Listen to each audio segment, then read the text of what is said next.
format. Uh, we are right in front of you, and we have a big responsibility of taking care of the graveyard session. So we'll try to be loud. We'll try to be educative as well, and I'm going to look up to, my very dear sir here, Mr. Haribhakti, in order to basically enlighten us. So we thought probably we will talk about the Indian economy, and I am excited. Are you excited? And if yes, then why are you excited? Yeah, it's a big yes. I'm extremely, extremely excited about being in India right now. And I'll tell you by numbers why that is the case. So it took India 50 years to get to its first $1 trillion of GDP. The second $1 trillion took 12 years. The third took 5 years. And I'm hoping that the fourth will take 3 years or so. But what has happened is, because of everything that India has experienced over the last few years, we've now acquired the ability to raise our GDP by $1 trillion every 1.5 years. Wow. And that is exciting, because that's going to cause the surge. So I was just reading some inputs from our economics department at Larsen & Toubro Finance. And the very interesting thing I picked out, which would be interesting for all of you to know, is that while the El Nino is likely to happen, our agriculture sector will not be greatly affected, simply because the activity in rural India has completely transformed itself. It's no longer only the old traditional agricultural activity.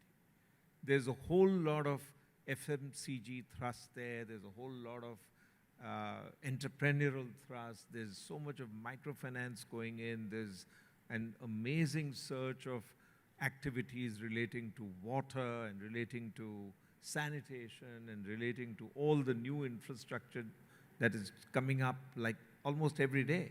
It's like magically transforming a village. So it has a road now, it has sanitation, it has complete access to the internet. Half the village has smartphones. And it's just astonishing how ready they have become for the new consumption world and to intercept the world which is being defined by companies such as SAP. I think a great example of probably where we have reached, 1.5 years to do another trillion, that was probably unimaginable maybe 10 years ago. Yep.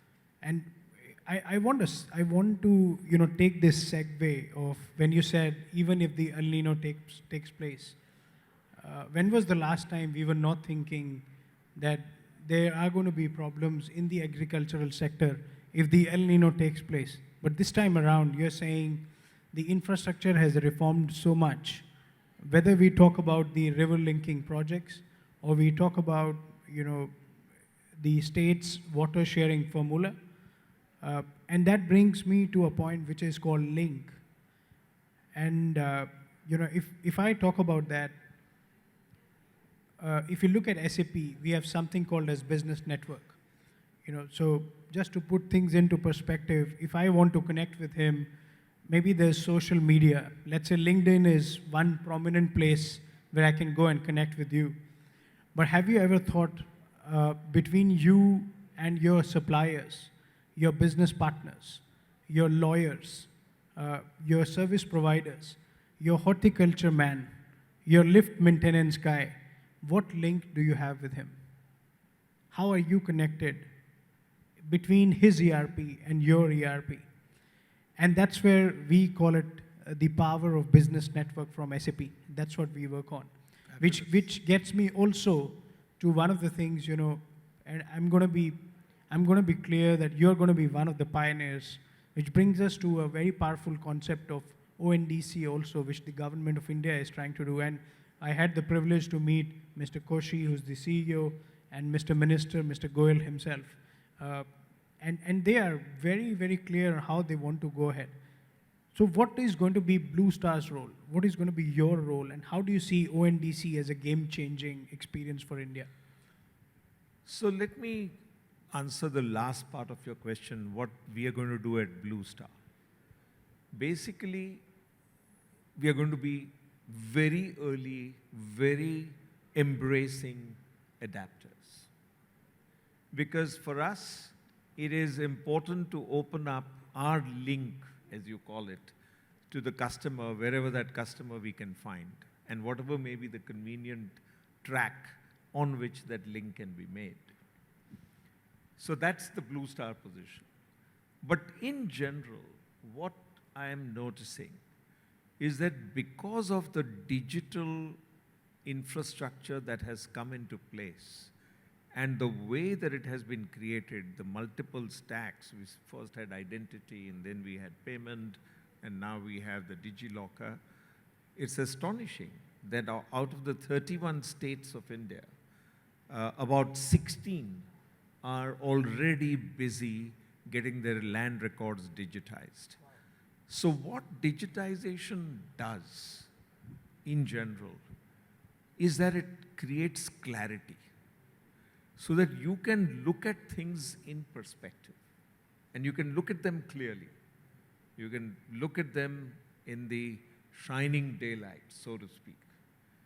And what that enables you to do is to then combine things and create patterns and start seeing what can you do to enhance the throughput of that link.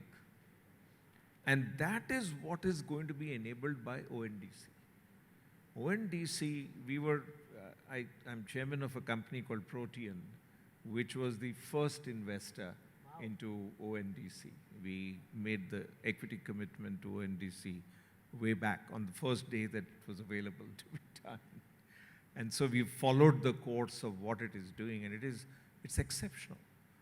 The way that Mr. Piyush Goyal, who you mentioned, is supporting ONDC is just a sign of the changed relationship between how the bureaucracy works and thinks, how the political establishment works and thinks, and how Indian industry is reacting in a collaborative, advocacy-driven, very engaged manner with the entire ecosystem.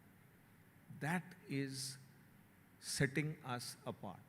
That is what is giving the momentum to all the great companies that I see here performing at the pace and at the scale and at the improvement levels that most of them are performing at.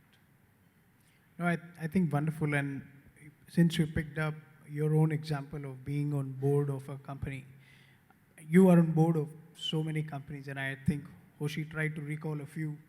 I wanted to ask you, when it is such a critical position, and you are on the board of so many companies, what priorities do you see? Are they different in different sectors?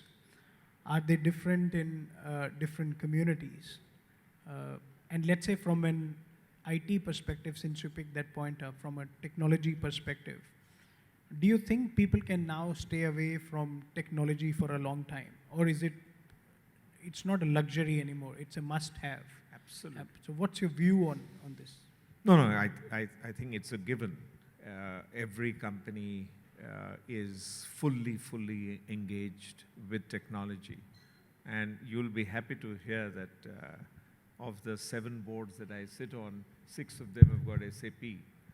So, but it's just the ubiquity of a ERP system like SAP is just phenomenal.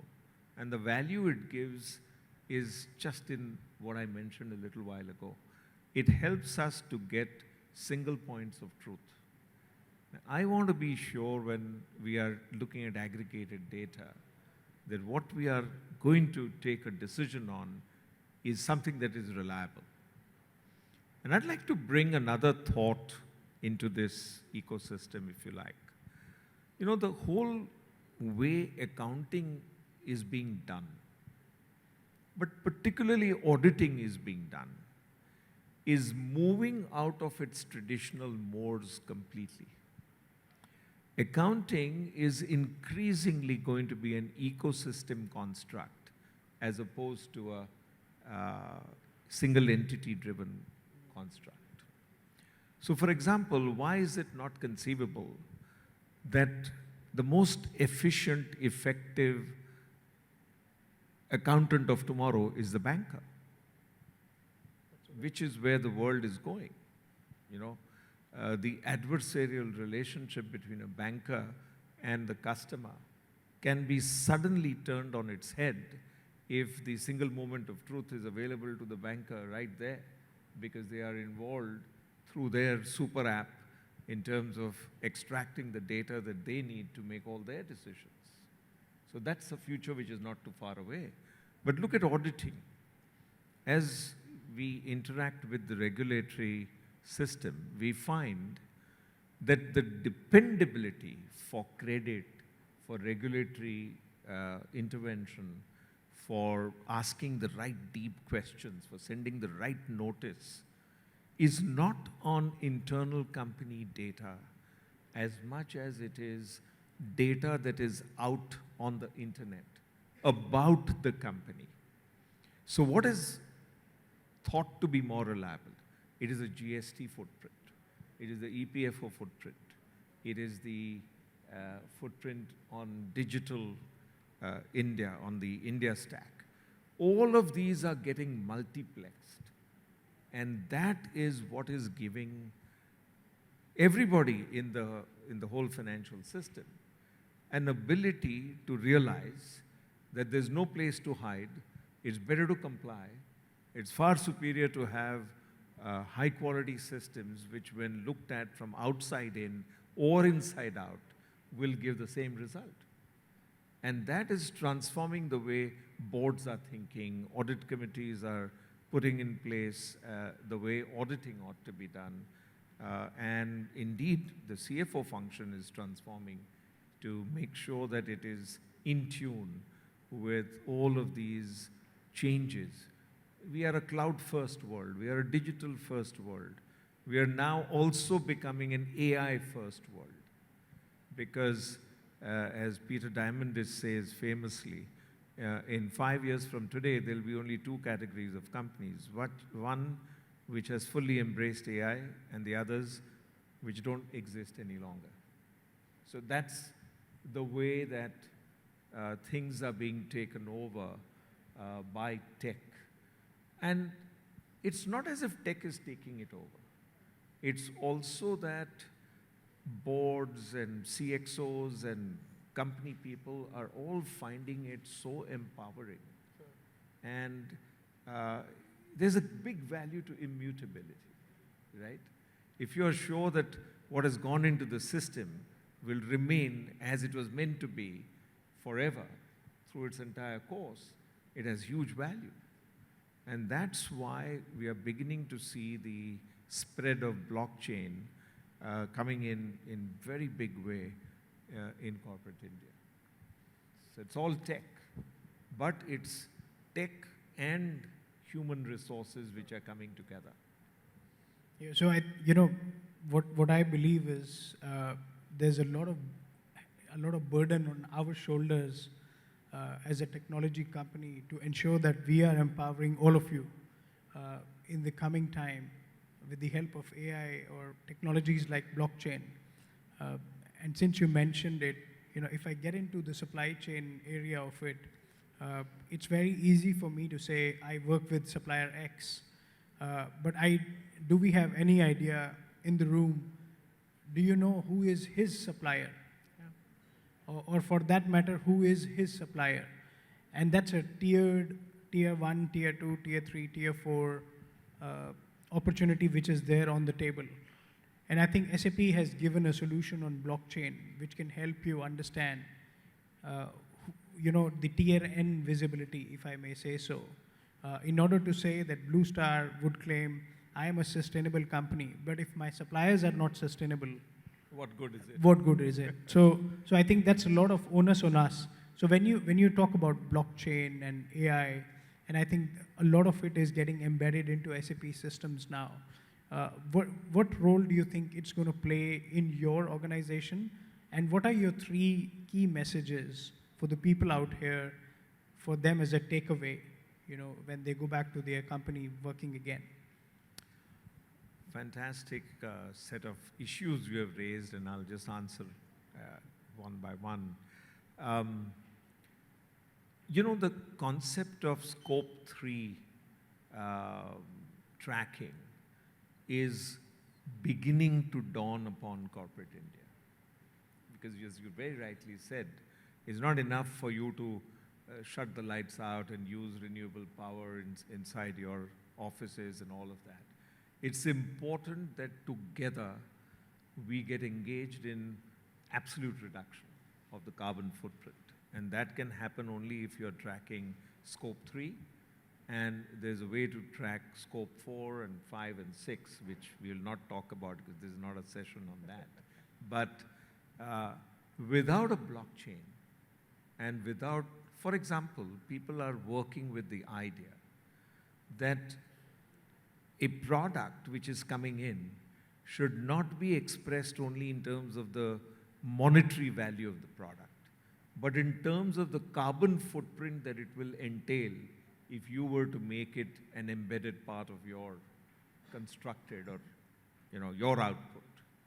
And then be discriminated in terms of choosing who to buy from, because it's far superior to buy from somebody who has a lesser scope 3 implication than somebody who has a larger one. And so this idea is being implemented as we speak by not one, several organizations that I'm familiar with. And they will need SAP. They'll need something which will pull all of this data through. And so it's, from the point of view of the CFO, it becomes critical that this multitude of variables that need to be tracked, it's not just the financial variables, it's also the carbon, it's also the governance variables, it's also the social responsibility variables. If all of them could come through a system where there is a flow of data and you have an ability to extract the data which is relevant to you, and you pull it in, and you then work on it and see what is happening in terms of the patterns that are emerging, for you to take your own decisions. The deltas will actually make you lead to root causes and analyzing them and then taking your own decisions. So it becomes a very valuable, virtuous cycle if you can stay in the path of data flow and you have a system which is not dependent on data entry. The biggest reason why you have frauds and findings and whatever else is because the world has learned only to do data entry. So you capture it on some voucher or some electronic format and you try and enter it into a system, and that's where all the trouble starts, because all the discretion and judgment and all of that that goes into data entry creates the ruin that we are seeing all around. If it was a capture of data flow through, as I said, the ecosystem kind of idea, then you would have a completely new world. You would depend on your data. The data would be cross-verifiable automatically. You would see the patterns, you would examine root causes, and you'd take far superior decisions. And when you report it to the external world, equally what comes out will be dependable. The greenwashing and all the rest that people accuse companies of would be a thing of the past if you're dependent on data flow capture as opposed to data entry-based reckoning of what is happening. So that's the future that I believe we all need to work towards, because everything is going to come together. Your compliance is going to be fully digital. the minute a new law or regulation is uploaded onto the site of any regulator or of the MCA or a new GR comes in, there will be crawlers which will capture the change and feed it into your system. Look at what RegTech companies are doing. They are saying that if there's any penal provision anywhere, then we want to backcast that penal provision into our SOPs. And we want to forwardcast all our time-bound commitments in order that digitally we can track that we will always be in compliance. You know, at boards we always say we are intolerant to non-compliance, but how do you ensure it? How do you evidence it? How do you make sure that it actually happens in reality? Everybody depends on that lower down, smallest fellow who is doing some little entry somewhere, and then everybody else signs off. Now, if you have a system of the kind that I'm describing, you would have not only a clean, smooth, dependable, immutable combination of compliance, of high-quality accounting, of high-quality sustainability reporting, and the absence of greenwashing. And that's where the CFO function will aspire towards creating that kind of environment and capturing it to make sure that the company can benefit over the long run.